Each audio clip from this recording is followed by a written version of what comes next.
Trading মানুষকে ধ্বংস করে দেয়, মার্কেট না, নিজের ইমোশন।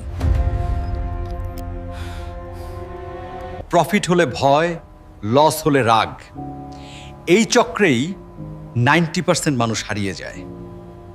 একদিন বুঝলাম সমস্যা মার্কেট না, সমস্যা আমি নিজেই।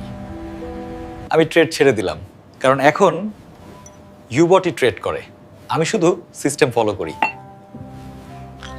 ইউবট কোনো ম্যাজিক না, এটা একটা ডিসিপ্লিন সিস্টেম, যেখানে লোভ নেই, ভয় নেই, ইমোশন নেই।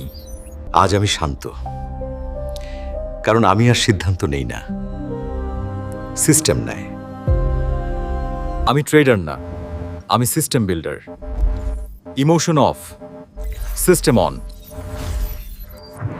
চাপ ছাড়া ইনভেস্টমেন্ট বুঝতে চাইলে একবার দেখুন ইউবট।